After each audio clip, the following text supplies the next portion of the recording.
नमस्कार। आज मैं आपसे एक बहुत महत्वपूर्ण लेकिन अक्सर अनदेखी सच्चाई के बारे में बात करना चाहती हूँ। ज्ञान और आदत के अंतर के बारे में। हम अक्सर ये मान लेते हैं कि जो व्यक्ति ज्यादा जानता है वही बेहतर इंसान होगा।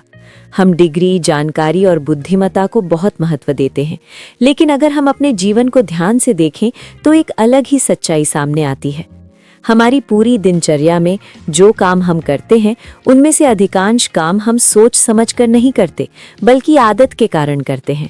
सुबह उठना, काम करने का तरीका, लोगों से बात करना, प्रतिक्रिया देना, ये सब हमारे भीतर बनी हुई आदतों का परिणाम होते हैं।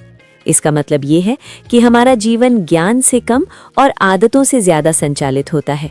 कई बार ऐसा होता है कि किसी व्यक्ति के पास बहुत ज्ञान होता है, वो स्वास्थ्य के बारे में सब जानता है, अनुशासन के बारे में सब जानता है, सफलता के सिद्धांत भी जानता है, लेकिन यदि उसकी आदतें अनुशासित नहीं है तो वो ज्ञान उसके जीवन को बदल नहीं पाता।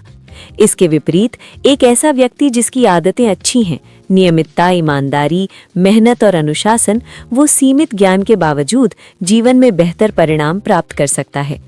इसीलिए हमें ये समझना चाहिए कि ज्ञान व्यक्ति को बुद्धिमान बनाता है, लेकिन आदतें उसके चरित्र को बनाती हैं।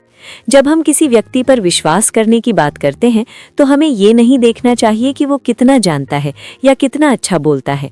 हमें ये देखना चाहिए कि वो प्रतिदिन क्या करता है, क्योंकि शब्द बदल सकते हैं, ज्ञान दिखाया जा सकता है, लेकिन आदतें व्यक्ति की वास्तविकता को प्रकट कर देती हैं। इसीलिए यदि हमें अपने जीवन को बेहतर बनाना है तो केवल ज्ञान इकट्ठा करने से काम नहीं चलेगा। हमें अपने जीवन में सही आदतों का निर्माण करना होगा, क्योंकि अंततः ज्ञान हमें दिशा देता है, लेकिन आदतें हमें उस दिशा में आगे बढ़ाती हैं। धन्यवाद।